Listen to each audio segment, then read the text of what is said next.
Hello, bienvenue dans ce nouveau vlog. Aujourd'hui on va passer 2 jours ensemble, 2 jours au thème de l'automne. Je vais vous emmener dans mes petites aventures, j'espère que vous êtes prêts, c'est parti.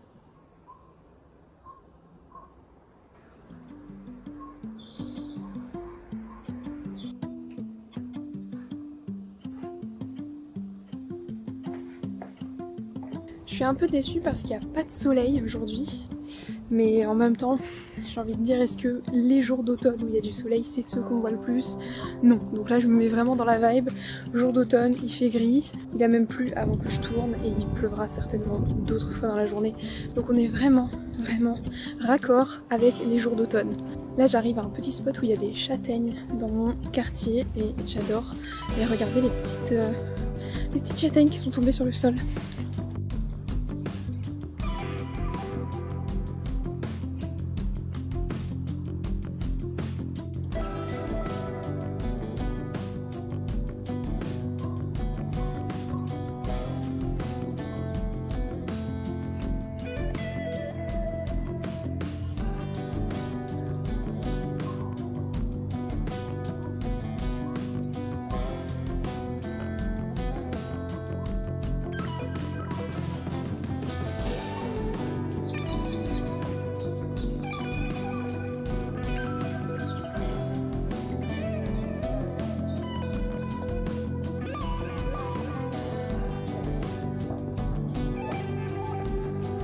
Vraiment ce genre de petite balade dans le quartier où je prends mon appareil photo et je viens faire des photos et je regarde les trucs jolis et tout, où j'essaye plusieurs angles de vue, tout ça, ça me fait vraiment remarquer, enfin ça me rappelle qu'il n'y a pas besoin d'aller dans des endroits de ouf pour faire des jolies photos et pour profiter de l'instant présent et pour regarder toutes les belles choses qui nous entourent et s'émerveiller, etc. Il y a toujours plein de belles choses qui nous entourent. En plus, j'ai beaucoup de 6 dans mon thème de numérologie et le 6 adore la beauté. Donc je peux vous dire que c'est vraiment un truc qui me remplit, mais un truc de dingue. Donc voilà. Peut-être qu'aujourd'hui, vous allez aller faire un petit tour dans votre quartier et vous allez vous dire purée, c'est marrant, j'avais jamais vu cet arbre, il est vachement beau. Voilà.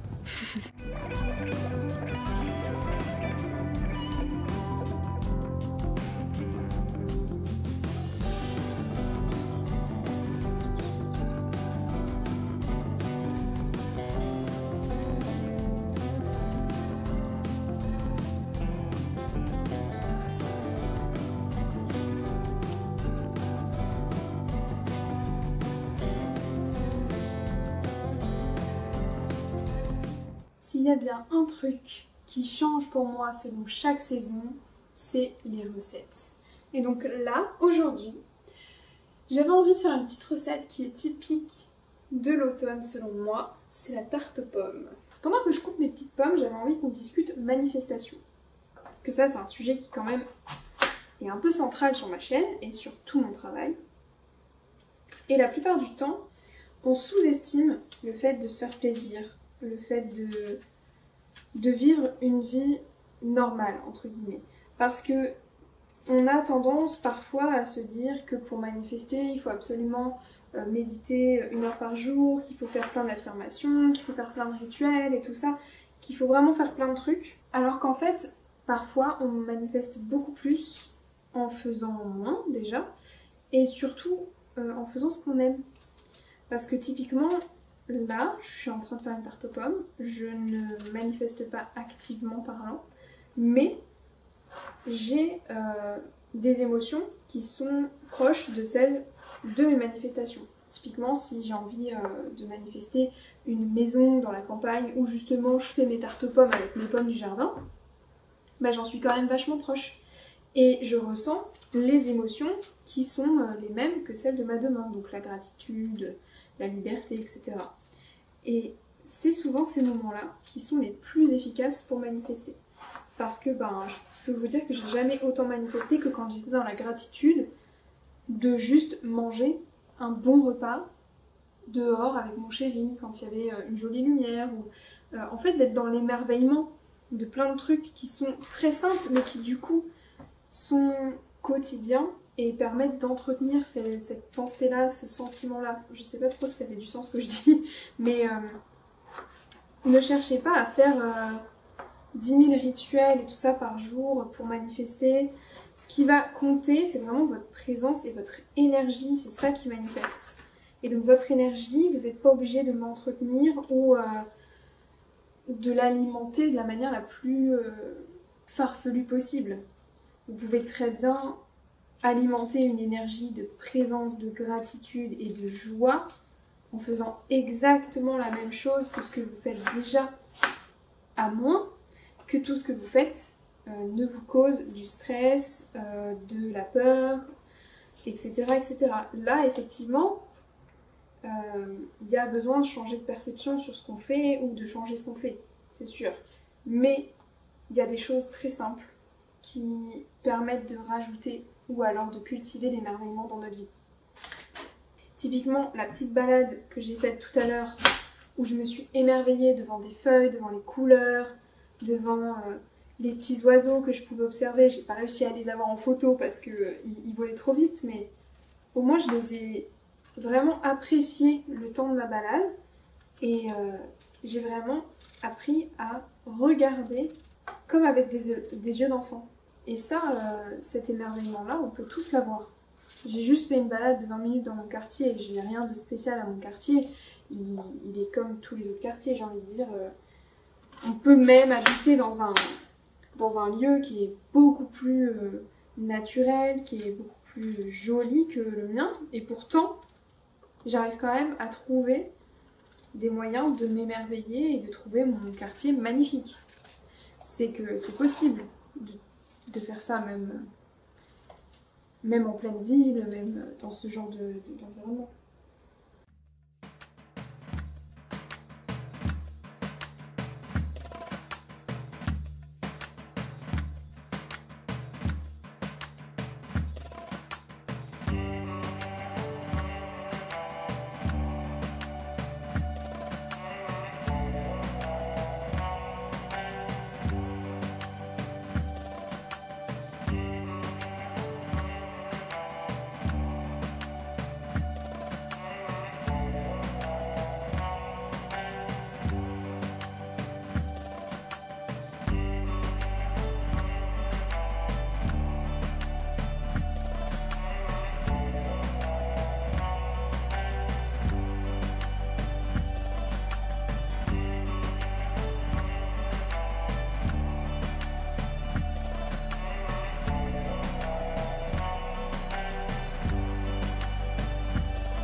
C'est parti, on va faire du rempotage, vraiment activité type automne. Il fait super beau aujourd'hui, c'est vraiment une journée mais incroyable. On se croirait même pas en automne pour dire. Donc je vais rempoter ma petite misère, enfin petite. Voilà, j'avais fait une bouture qui a d'ailleurs beaucoup pris, hein. C'est plus une bouture à ce stade, c'est une plante à part entière. Et du coup je vais les transvaser. Donc je vais mettre la première dans un gros pot comme celui-ci. Vous le verrez pas mais ça fait vraiment longtemps que je suis censée faire ça. Ça fait vraiment longtemps. Ça me permettait aussi de vous parler d'un truc que je trouve super intéressant quand on parle de manifestation. C'est l'importance de notre environnement. Et pourquoi je vous parle de ça? Parce que c'est la même chose que les plantes. On est un peu comme les plantes à ce stade. Parce qu'en fait, là par exemple, la plante, cette misère là, on va l'appeler Ginette, elle a commencé à avoir des feuilles qui ont commencé à mourir, elle était cassante, je sentais qu'elle n'était pas au top de sa forme. Hein. Et quelle est la première chose que je me suis dit? Est-ce que c'est la faute de la plante?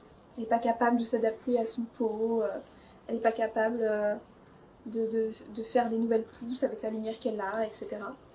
Non, ma première réaction, ça a été de me dire « Oh, va peut-être falloir que je la change de pot. Peut-être falloir que j'adapte son environnement. » Et je me suis demandé aussi, est-ce qu'elle avait assez de lumière? Est-ce qu'elle était dans des bonnes conditions pour grandir?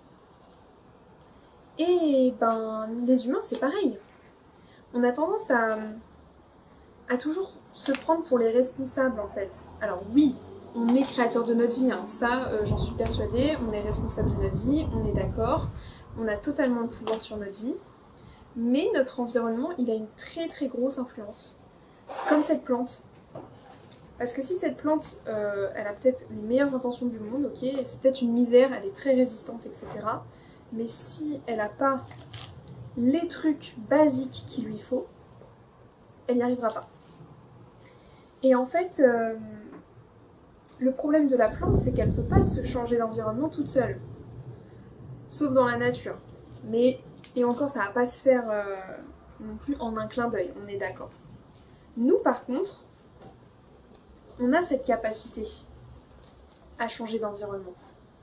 On a la capacité de le faire nous-mêmes, parce que la plante, elle est obligée d'attendre que je le fasse, on est d'accord. Ce qui l'aide pas beaucoup, parce que j'ai été un peu en retard, on va pas se mentir. Et en fait, c'est un de nos grands pouvoirs, de pouvoir changer notre environnement comme ça. Parce que notre environnement, comme je disais, il a une influence sur notre croissance. Si nous, les humains, on n'a pas assez de lumière, on n'a pas assez d'eau, on n'a pas le bon pot, comment vous voulez qu'on avance? C'est pas possible en fait. On ne peut pas continuer à grandir si notre pot il grandit pas avec nous en fait. Et du coup, vu que nous on a le pouvoir de changer de pot quand on veut, et pourquoi on s'autorise pas à le faire? Pourquoi on s'autorise pas à changer de pot et à voir plus grand ou à changer notre environnement? On a souvent peur de la réaction. On a peur de la réaction des autres, on a peur de ne pas être capable, on a peur d'une manière ou d'une autre, on a peur. Sauf que ce pot, cette lumière, cette eau, il répond à un besoin primaire. Il répond à nos simples besoins. Parce que je demande pas qu'on change tous de pot à aller sur 10 fois trop gros d'un coup, c'est croissant en même temps que nous, mais surtout, là la plante, si elle a plus d'eau, elle va mourir. Si elle a plus de soleil, elle va mourir. Et elle me demande pas d'avoir les conditions optimales tout le temps, parce que évidemment, déjà elle est consciente qu'il y a l'hiver, et que donc l'hiver, niveau luminosité, niveau température, etc., ça change. Mais par contre, elle me demande bien de lui donner de l'eau quand c'est sécheresse, parce que sinon elle va mourir. Ça ne répond pas à un de ses besoins primaires. Et donc, j'aimerais vous amener à réfléchir sur quels sont ces besoins primaires, vos besoins primaires. C'est quoi vos besoins? De quoi est-ce que vous avez besoin pour vous épanouir?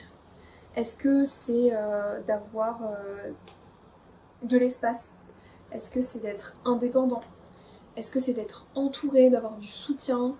Est-ce que c'est, je sais pas, d'avoir un rythme bien spécifique, vous voyez, un cadre, un emploi du temps bien organisé? Ou est-ce qu'au contraire, vous avez besoin de cette liberté? De vous connaître comme ça, d'apprendre à vous connaître, ça va être primordial pour vos manifestations. Parce que c'est là où je voulais en venir avec ces manifestations, c'est que si vous ne savez pas quels sont vos besoins, vous allez avoir beaucoup de mal à manifester. Parce que vous allez déjà pas forcément essayer de manifester des trucs qui sont alignés avec vous. Déjà. Donc ça va vous compliquer la tâche. Et puis parce que peut-être que vous n'allez même pas savoir qu'est-ce qui est important pour vous, qu'est-ce qui est important de manifester, et qu'est-ce qu'il y a derrière chacune de vos manifestations. Parce que derrière chacune de nos manifestations, il y a une émotion, il y a une énergie, il y a quelque chose. Donc par exemple, je sais pas, j'ai envie de manifester mon prochain voyage. Voilà, j'ai choisi que j'allais faire un voyage bientôt. Je choisis que je vais en Suède. Voilà. Pourquoi j'ai envie de voyager? Parce que ça répond à mon besoin primaire de liberté, et notamment de liberté de mouvement. J'aime ça être libre et me sentir un peu détachée d'un endroit précis. J'aime bien pouvoir explorer d'autres endroits. J'aime ça pouvoir me dire que je suis libre de mouvement, que je suis libre de faire ce que je veux, quand je veux, comment je le veux.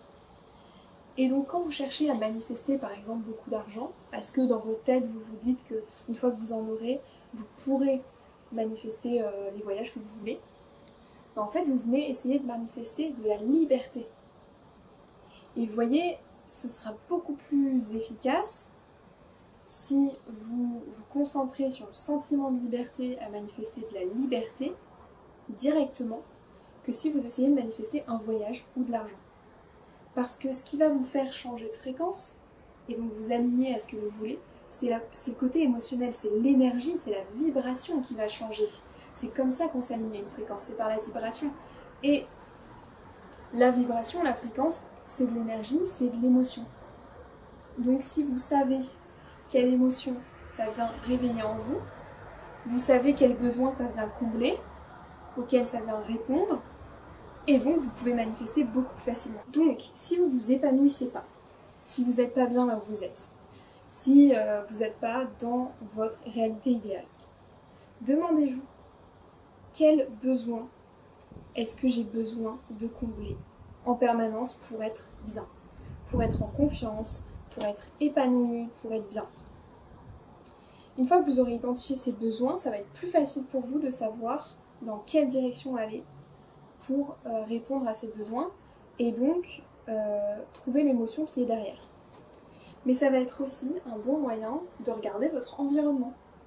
Est-ce que votre environnement y répond à ces besoins? Ou est-ce qu'il y en a un peut-être qui est laissé un peu de côté? Est-ce qu'il y en a un qui pourrait être amélioré? Parce que vraiment, encore une fois, si une plante elle ne pousse plus, on va pas lui dire bah t'es nulle la plante en fait, t'aurais pu faire un effort et pousser vachement mieux avec les conditions qu'on t'offre, dis donc. Oui, sauf que si vous mettez une plante qui a besoin d'eau tout le temps dans un environnement ultra sec, ça va être compliqué. Pauvre plante, elle va se demander qu'est-ce qu'elle vous a fait pour mériter ça, quoi. Et c'est normal, c'est totalement logique en même temps. Parce que on répond pas à son besoin d'eau, tout simplement. Et donc ça va être important quand vous regardez la plante et vous dites bah zut, elle ne pousse pas comme elle devrait pousser. Est-ce que j'ai pas loupé un de ses besoins? Est-ce que je me suis pas plantée sur un truc? Et d'ailleurs ça me fait penser cette phrase, j'ai pas du tout dit ça exprès, mais ça me fait penser à cette, je sais pas si c'est une citation, une affirmation, peu importe. Aie pas peur d'essayer, parce que si tu te plantes, bah, par définition tu pousseras. Et ça, je trouve qu'il n'y a pas plus juste en fait. Il n'y a pas plus juste. Parce que là, le but, c'est que vous essayiez de voir quel environnement vous correspond le plus. Qu'est-ce qui vous fait le plus vous sentir épanoui et en confiance. Donc voilà ce que je voulais un petit peu vous transmettre pendant cette vidéo, c'est vraiment apprendre à reconnaître ses besoins et comment son environnement peut être façonné par rapport à ses besoins. Un exemple très concret que moi j'ai, c'est que mon environnement, mon espace, il est vraiment super important pour moi. Et c'est pour ça que d'ailleurs c'est une chose que je mets vraiment en valeur pendant mes coachings par exemple, c'est de créer un espace, même s'il est totalement abstrait, où mes coachées elles se sentent en sécurité et en confiance. Et moi mon espace, donc mon appartement, mon logement, l'endroit où je vis, où je travaille, il est méga important pour moi. Et donc le fait d'y mettre de l'attention, de le ranger, qu'il soit propre, qu'il soit sain, que ce soit aéré, c'est super important, mais aussi que j'y mette de moi, que j'y mette des choses qui m'inspirent, des couleurs, que ça soit vivant et que ça me transporte en fait. Donc ça c'est un truc tout bête, mais je vous mettrai deux images d'intérieur d'ailleurs que j'ai regardé, je crois que j'ai... Mais par exemple je suis tombée sur une vidéo il n'y a pas longtemps qui montrait la différence entre un design intérieur basique et un design intérieur basé sur le dopamine décor ou c'est le feng shui, c'est la même chose. Et je vous mettrai une image de différence entre les deux, et ben vous voyez le décor plus dopamine, plus feng shui, ça pour moi c'est primordial. Je ne pourrais pas croire, je ne pourrais pas grandir, m'épanouir, être en expansion si je suis dans un décor, un environnement type basique terme. C'est pas possible. Et bien là, c'est à vous d'identifier, vous, quel environnement vous fait grandir. Et ça compte aussi les relations. Qui est-ce que vous fréquentez? Avec qui vous parlez? Parce que forcément, les gens que vous allez côtoyer, ils vont avoir une influence sur votre épanouissement, sur votre croissance et sur votre succès aussi. Forcément, quand on côtoie que des gens qui sont ultra pessimistes et qui ne croient pas en notre projet, ça va être compliqué pour nous d'y arriver parce qu'on n'aura pas le soutien nécessaire. Alors que si on s'entoure de personnes qui sont vraiment la représentation de ce qu'on souhaite, par exemple, si on a envie de devenir coureur, assidu, si on s'entoure de personnes qui font de la course, ça va nous motiver à y aller. Si on s'entoure de personnes qui sont aussi entrepreneurs alors qu'on l'est, ça va aussi nous aider parce qu'on crée ce soutien et ce lien. Après, on peut être ami avec des personnes qui font du yoga et vouloir faire de la course à pied, mais il y a ce côté bien-être physique, il y a ce côté sport, en fait, cette envie de mettre son corps en mouvement et d'en prendre soin.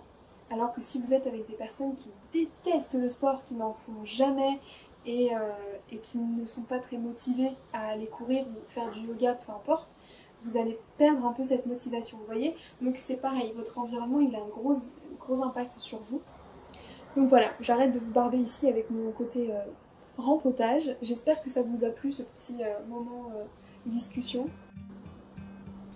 On termine ce vlog avec une séance coaching et un pumpkin spice, c'est-à-dire la boisson de l'automne. Si t'as jamais essayé, je te conseille vivement de le faire. En tout cas, moi je vous laisse là pour ce vlog. Je vous souhaite une très belle journée, j'espère qu'il vous a plu. N'hésitez pas à me laisser un petit like, un petit commentaire et à vous abonner à la chaîne YouTube. On se retrouve très vite pour une prochaine vidéo. À bientôt!